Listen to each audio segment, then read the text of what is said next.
Pastor Eliseo, Apocalipsis, capítulo 2, clase 39. Apocalipsis, capítulo 2, versículo 11. El que tiene oído, oiga lo que el Espíritu dice a las iglesias. El que venciere, no sufrirá daño de la segunda muerte. El diablo conoce las Escrituras. El Señor Jesús termina siempre sus cartas a las iglesias con el mismo llamado de atención. El que tiene oído, oiga lo que el Espíritu dice a las iglesias. Aunque el mensaje fue dirigido a una, esta expresión se la termina diciendo a todas. Al reiterar esta frase, el Señor Jesús quiere que se entienda que toda palabra que no esté influenciada por el Espíritu Santo no proviene de Dios.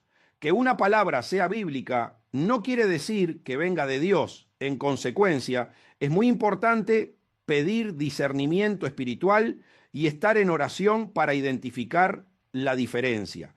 El diablo conoce muy bien todo lo que está escrito en la Biblia y exige a sus aliados que aspiran a tener altos cargos en su reino que la conozcan para tener un mayor poder de engaño, especialmente con los creyentes más espirituales. Mateo capítulo 4, versículos 5 al 7. Entonces el diablo le llevó a la santa ciudad y le puso sobre el pináculo del templo y le dijo: si eres hijo de Dios, échate abajo, porque escrito está: a sus ángeles mandará acerca de ti, y en sus manos te sostendrán, para que no tropieces con tu pie en piedra. Jesús le dijo: escrito está también: no tentarás al Señor tu Dios. En este pasaje de las Sagradas Escrituras se aprecia cómo el diablo citó la Escritura para intentar tentar a Jesús. Primero fue muy astuto, lo llevó al pináculo del templo para que lo que le fuera a decir pareciese más creíble. Después le soltó el pasaje bíblico. De hecho, Jesús no negó que lo dicho por el diablo no estuviese en el relato bíblico. Por eso, cuando le respondió, dijo: escrito está también. Esto demuestra que su enemigo conoce muy bien lo que está escrito. Si un creyente no vela y ora, es muy difícil que pueda evitar ser confundido y pecar. El Señor lo identificó enseguida, pero además de conocer la palabra, Jesús llevaba 40 días ayunando y orando. Por eso no lo pudo tentar. También hay que tener siempre presente el comportamiento de quien la dice, porque no solo debe estar cubierta por la influencia del Espíritu Santo, sino que es de suma importancia que esté respaldada por los frutos en la vida del predicador. Por ese motivo, todos los mensajes están dirigidos al ángel de cada iglesia. El que tenga oído, oiga lo que el Espíritu dice a las iglesias. Otra cosa que el Señor resalta es la importancia de prestar la mayor atención auditiva cuando se escucha el Evangelio, porque se puede oír sin estar escuchando con atención. Por eso dice: el que tenga oído, oiga. Esto es fundamental para el resultado espiritual, ya que un oyente puede estar escuchando con el oído externo, pero tener desconcentrado el oído espiritual. A la larga, escuchar el mensaje de esta manera lo guiará al fracaso. Un creyente debe entrar en la iglesia consciente de que es un ser espiritual. De lo contrario, estará perdiendo el tiempo. Puede pasar años congregándose y no se le verá la presencia de Jesús en su vida, ni tendrá frutos del Espíritu Santo. Cuando la Escritura habla del espíritu o del hombre interior, se refiere al corazón. Un hijo de Dios puede estar sentado en la congregación escuchando el mensaje, pero su corazón puede estar deambulando por el mundo, no está concentrado en lo que se está predicando. Por lo tanto, podrá llevarse alguna información intelectual, pero su espíritu habrá pasado hambre y no sentirá la necesidad de profundizar en lo aprendido en el servicio para que su corazón pueda transformarse. Para venir a la iglesia a escuchar la palabra de Dios, se necesita una preparación adecuada. Llegar con el deseo de seguir aprendiendo la Escritura para continuar con el cambio de personalidad y con la conciencia de que hay que esforzarse en prestar mucha atención, ya que los demonios perturban para que no se pueda concentrar. ¿Qué significa oír a Dios ¿Qué significa oír a Dios? Significa comprender que cuando Dios habla, hay que prestarle la máxima atención y concentración para escuchar lo que dice. No puede haber nada que interfiera en la comunicación, ya que una mala interpretación de la palabra del Señor puede implicar la muerte eterna. El Señor habla para que el espíritu se desarrolle, para que el alma se arrepienta de los pecados, para que el cuerpo reciba sanidad o liberación, para revelar el propósito divino, etc. En consecuencia, es de extrema importancia escuchar con el mayor esmero, ya que todos sus mensajes tienen como principal objetivo la salvación. Oír también significa entender que cuando se sale de la presencia de Dios, se debe seguir meditando profundamente en la enseñanza que se ha recibido. El hombre no debe cometer el error de que, si el mensaje le ha llevado a tener un arrepentimiento sincero, este sea algo momentáneo. Necesita continuar escudriñando la Escritura para conseguir la conversión. El arrepentimiento le hace descubrir al creyente algo nuevo de la esencia del diablo, y no debe descansar hasta sacárselo de su corazón.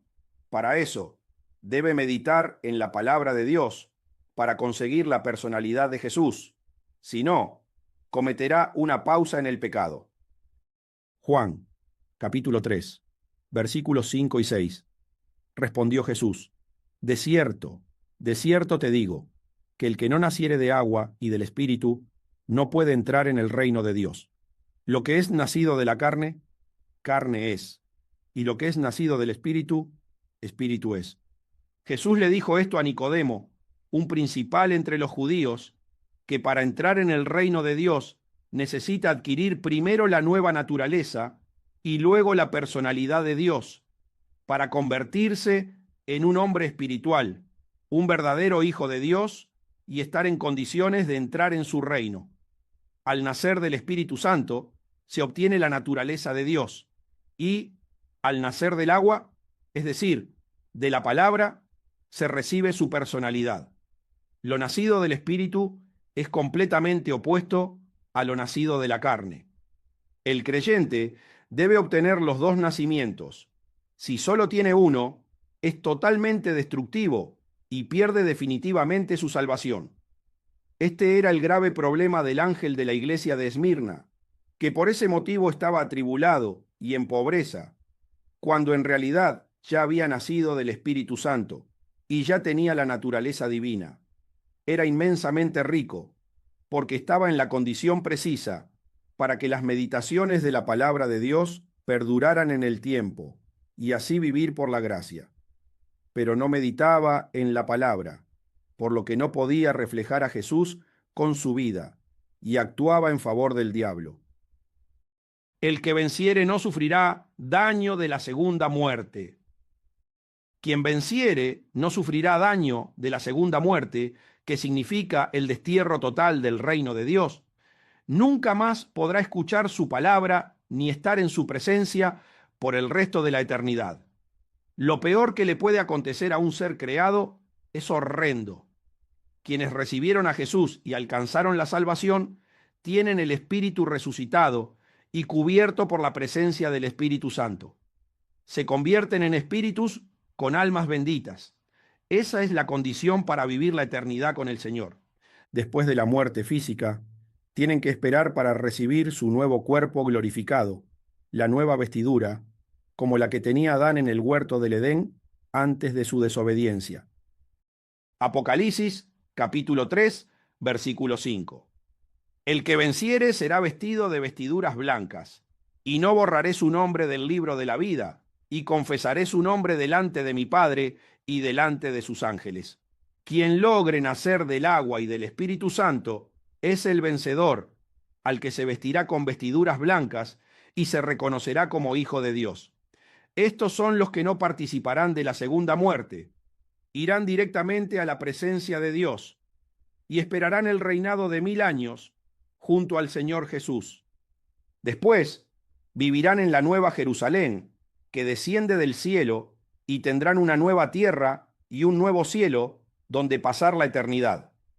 Quienes no recibieron a Jesús o perdieron la presencia del Espíritu Santo serán los que tristemente tendrán que experimentar la horripilante muerte segunda. La muerte segunda. Cuando se termine la separación entre las esencias del bien y del mal, y cada espíritu se halle definido por una u otra, se realizará el juicio delante del trono blanco que está en el cielo, y se determinará el destino eterno de cada uno de los hombres según hayan sido su elección que lo motivó a realizar las obras. Se trata de un juicio espiritual, por lo que los que nunca aceptaron a Jesús como su Salvador y continúan con su espíritu muerto, serán resucitados momentáneamente para que participen en delante del juez del universo y comprendan que ese debía haber sido su estado espiritual permanente para poder comunicarse eternamente con Dios y convertirse en sus hijos. Sin embargo, nunca se preocuparon seriamente por recuperar la comunión con Dios, y a pesar de haber sido creados para vivir a través del Espíritu, solo experimentaron la vida de la carne. Delante del trono, sentirán que la presencia del Espíritu era real, pero será demasiado tarde para ellos. Solo se les permitirá en esa oportunidad, para que comprendan mejor el dictamen que se les va a decretar y se den cuenta de que el resultado final es la consecuencia del rechazo a Jesús y al Evangelio, el mensaje de Dios para que lo conocieran e hicieran su voluntad. Cuando termine el juicio y se dicte la sentencia, serán arrojados al lago de fuego, y esa será la muerte segunda, la separación eterna de Dios. La primera muerte. La primera muerte espiritual la ocasionó Adán, el primer representante del espíritu del hombre en la tierra de la segunda generación de humanos creados, cuando desobedeció el mandato de Dios. Al pecar, permitió que su espíritu se desligara completamente del Creador, y ese acto de rebeldía le hizo perder su vestimenta espiritual gloriosa que cubría su cuerpo.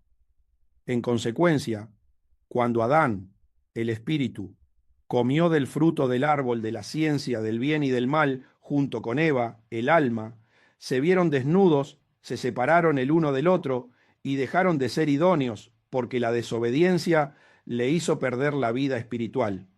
Ahora el hombre se convirtió en un ser dependiente de su alma, lo que significa que perdió completamente su naturaleza espiritual y empezó a vivir a través de la conexión del alma con el cuerpo. Se volvió un ser carnal gobernado por el reino de las tinieblas. Por causa de la desobediencia de Adán, el aliento de vida que Dios había insuflado en su cuerpo murió y se distanció de su Creador. Además, como todos los espíritus de los demás humanos estaban dentro de él, la maldición se transfirió de uno a otro cada vez que se reproducían. Romanos, capítulo 3, versículo 23. Por cuanto todos pecaron y están destituidos de la gloria de Dios. La consecuencia del fatídico acontecimiento fue que el pecado de Adán se transfirió a todos sus descendientes, sin excepción. Al pecar él, los hizo pecar a todos y quedaron destituidos de la gloria de Dios. Debido a la condición espiritual en la que quedó el hombre, ninguno podía manifestar a Dios en su cuerpo. La armonía entre el espíritu, el alma y el cuerpo había sido destruida por la desobediencia, y por tanto, el hombre ya no podía hablar su lenguaje, ni tampoco reflejar a su Creador con sus manifestaciones corporales. La Biblia describe la separación espiritual que sufrió Adán de su Creador como la primera muerte, el primer distanciamiento entre el Creador y su creación humana, que debería perdurar por toda la eternidad. Juan, capítulo 11, versículos 25 y 26. Le dijo Jesús: Yo soy la resurrección y la vida. El que cree en mí, aunque está muerto, vivirá. Y todo aquel que vive y cree en mí, no morirá eternamente. ¿Crees esto? Restableciendo la vida espiritual. Sin embargo, a pesar de este terrible acontecimiento que cambió la comunión del hombre con el Creador, Dios, por amor a la humanidad, diseñó un plan de recuperación y decidió enviar a su Hijo Jesús para que, a través de la predicación del Evangelio, el hombre pudiera recuperar su primer estado espiritual y conectarse nuevamente con el Padre Celestial para siempre. Sin embargo, el hombre que rechace esta gracia divina será el que tristemente padecerá la horripilante muerte segunda. De todas formas, su espíritu será resucitado de nuevo, pero con un fin muy doloroso: presentarse ante Dios para ser juzgado por haber rechazado a Jesús y el Evangelio. Entonces, su alma rebelde será lanzada al lago de fuego, lo que implica una nueva separación de Dios, pero esta vez definitiva. Nunca más esa alma tendrá otra alternativa para reconciliarse, y a ese evento desgarrador se le llama la muerte segunda. Una vez que el espíritu sea juzgado, será anulado por completo, se le quitará la autonomía y volverá a Dios, para que nunca más pueda actuar individualmente. Quedará oculto detrás de la personalidad del verbo de vida y su alma padecerá el tormento eterno. Eclesiastés, capítulo 12, versículo 7. El polvo vuelva a la tierra como era, y el espíritu vuelva a Dios que lo dio. El sufrimiento eterno será únicamente para el alma de ese hombre, en el lugar donde el Creador puso su voluntad, para que ejerciera su libre albedrío y tomara sus propias decisiones. Mateo capítulo 10, versículo 28. Y no temáis a los que matan el cuerpo, mas el alma no pueden matar. Temed más bien a aquel que puede destruir el alma y el cuerpo en el infierno. El espíritu vuelve a Dios y el alma va al tormento eterno. Por ese motivo, la serpiente no tentó al hombre, a Adán, el espíritu, hasta que Dios le hizo la ayuda idónea, a Eva, su alma, para que tuviera libre albedrío y pudiera tomar decisiones independientes a través de ella. La serpiente sabía que era imposible intentar directamente a Adán cuando todavía estaba solo, ya que representaba la personalidad de Dios, que ya había decidido ser la luz. En consecuencia, la serpiente fue muy astuta. Esperó a que Dios le creara a Eva, su alma, para que tuviera libre albedrío y, al tener voluntad propia, poder tentarla y trasladarla al reino de las tinieblas, volverla totalmente opuesta a Dios y así arrastrar a Adán, el espíritu, al pecado. La falta de esfuerzo por parte del alma para que el espíritu pueda meditar en la palabra y orar fue lo que la llevó a su propio fracaso, y la consecuencia de su negligencia es el tormento eterno en el lago de fuego. Esa es la muerte segunda, la cual el Señor no quiere que padezca el ángel de la iglesia de Esmirna y sus fieles. En consecuencia, les da las directrices para que puedan superar la prueba de su fe y les dice: sé fiel hasta la muerte y yo te daré la corona de vida. Se le presentan dos alternativas extremadamente diferentes entre las que debe elegir: recibir la corona de la vida para reinar con Jesús por los siglos de los siglos, o sufrir eternamente en el lago de fuego. El esfuerzo que haga por meditar en la palabra de Dios será lo que marque la diferencia.